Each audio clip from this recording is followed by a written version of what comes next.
Hey, United American Patriots, I just want to give you a heads up on Matt Golsteyn's case. This is our Army Special Forces warrior who's being accused of murder, who's over in Afghanistan. This is about 10 years ago this case happened. And just recently, he had what's called a motions hearing, and they were trying to bring to light all the information that's going to be coming up in Matt's case. And what's interesting is that, first of all, there's now this shroud of secrecy that's coming over this case where certain information that was brought to bear before, that was brought up from Matt's Board of Inquiry, now all of a sudden is being classified. The CIA is classifying this information.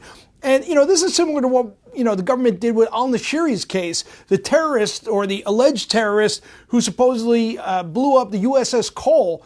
And now all of a sudden we're getting this same situation with a terrorist bomber from 2000, like the same situation where all of a sudden we're classifying information against Matt Golsteyn and trying to cut the public out from really what's happening in this case. And there's a lot wrong with that.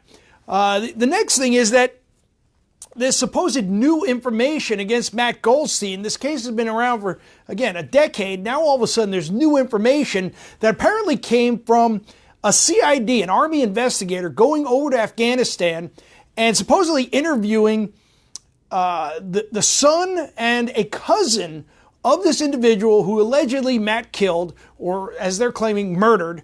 And what's really interesting is this investigator brought these couple of individuals in, these young males, and they didn't produce any identification. There was no biometrics done on them. He just took the word of others that these people were who they say they were and that they had this relationship. So there is no verification here, but this is the new information that came in. What's worse is that these two individuals were taken into custody. Well, I should say custody. I guess they voluntarily came in here, and why shouldn't they? The Taliban, is the ones who are probably fermenting this whole case. They probably fed these individuals their story. And they went into a room together where this investigator questioned these two individuals in the same room. And this opens up for collaboration, corroboration, or intimidation to make sure that, everybody's saying the same story here. And when the investigator was actually asked during the trial, is this the best way to conduct an investigation? He goes, no. You should always have, interviews conducted separately. And instead of him acknowledging that this was wrong the way they did, he just said, well, we didn't really have the space to do this. They couldn't have some soldier hold one of the individuals outside the room while the other was being interviewed. It doesn't make any sense. But they decided that they were going to interview both of these individuals in the same room, in which there's no actual new information that's being brought to bear here. They supposedly, and again, we can't really see all this information because it's classified, but supposedly from what we understand, that they didn't actually see any crime. They didn't see any of these alleged actions by Major Matt Golsteyn. That all that really happened was you've got these individuals claiming that the individual that Matt Golsteyn allegedly murdered wasn't Taliban, wasn't educated, wasn't a bomb maker. So they're telling a story, and there's no way to actually verify this. A lot of this is hearsay information, which is not admissible in court, and they have no hard evidence. They have no photographs. They have nothing to say to even show they have a relationship with this individual. So it's really questionable at best as to what new information they're bringing to trial here. But this is what they're basing, why they're bringing this trial back to court-martial against Major Matt Golsteyn. So, the question is, all right, well, look, if that's the case, then let's bring these individuals over here to the United States and let's put them on trial. And, the prosecution said we can't do that because, this is a threat to their lives that they're even talking with coalition forces. And so when they were questioned, where is the threat? Where have you seen any issue with this? Oh, you trust us. It is. Well, why trust you? And in the past, when Afghan individuals have actually worked with coalition forces, they've been tortured, they've been killed, which I'm not going to argue that. I'm certain that's true. However, it's when individuals work with coalition forces against the Taliban. This case is actually in favor of the Taliban. It's trying to find a U.S. Army Special Forces guilty of murder. So I don't see where there's a threat. Why the Taliban would be cheering, championing, they would be packing the bags for these individuals who are going over to the United States to testify against Major Matt Golsteyn. So that being said, though, the court said, well, we're not gonna force these people to come to the United States because apparently, according to the UCMJ, you can't actually subpoena and force people to come over here. So they said instead, so that Matt Golsteyn gets his Sixth Amendment rights, constitutional rights, and just so you understand, that's what UAP fights for. We fight to make sure that our individuals have their rights. So it's great that he's getting his Sixth Amendment rights, but what does that mean? He's allowed to confront his accusers.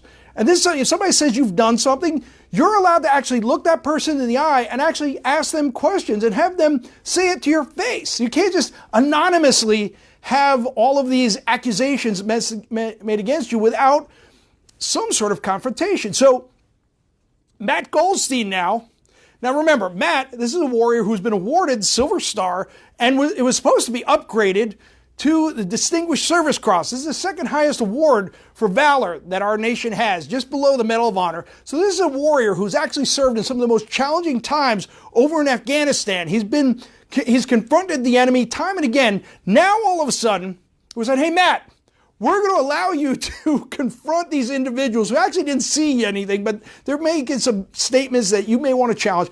We're going to fly you to Afghanistan with your attorneys, with your defense team. You can go to Afghanistan again, but this time unarmed as a non-combatant. You need to go into harm's way to confront your accusers.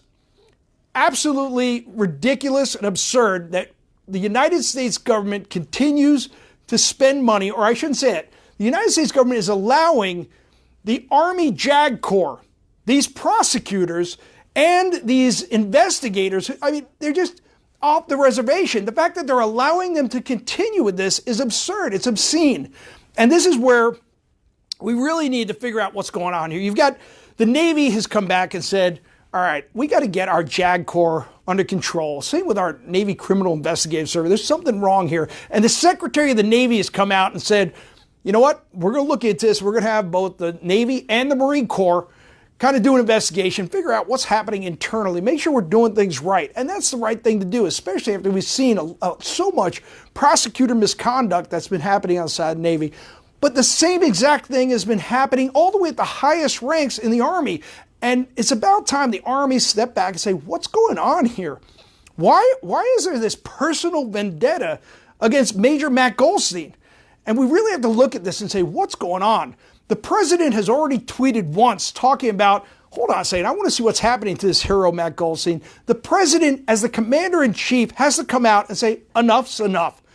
I'm going to dismiss this and dismiss it with prejudice because, number one, he has the constitutional right to do that as the commander-in-chief. And moreover, it's the morally and ethically correct thing to do because you have an individual, Matt Golsteyn, and his family. Their whole life has been put on hold while these accusations have been hovering over his head.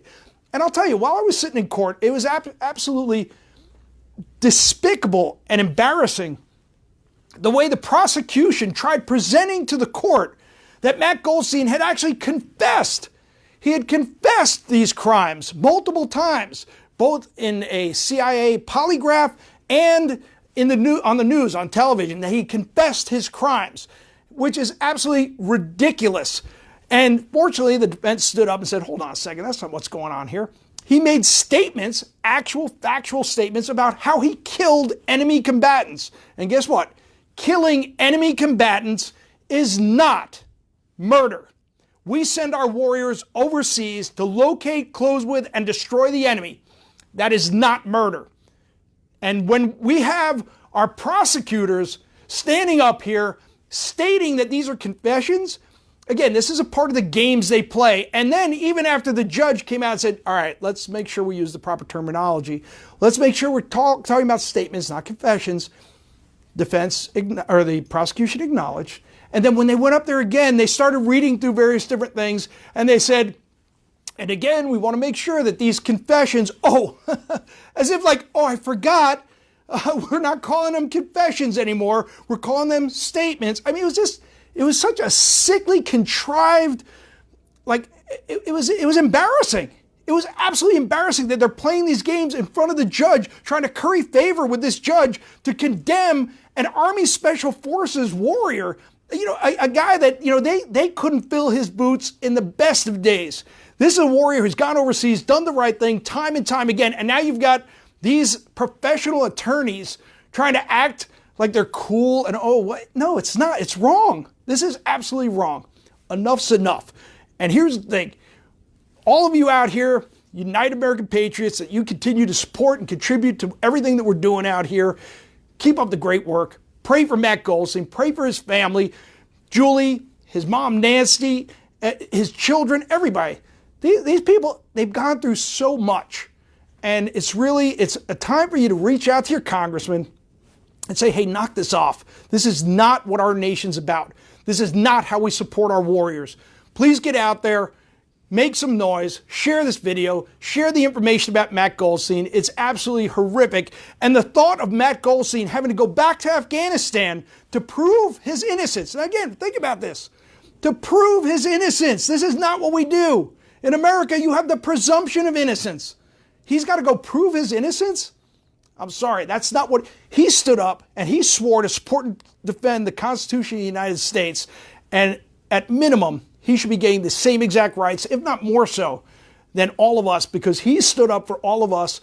And this is one of those things where we, as United American Patriots, we're going to stand beside him every step of the way, and we're going to support him as best we can. So God bless you all. Semper Fi. Keep praying for the Golsteyn family. They're great people, and we'll keep you updated as things transpire and keep moving forward. Thank you so much. Have a great day.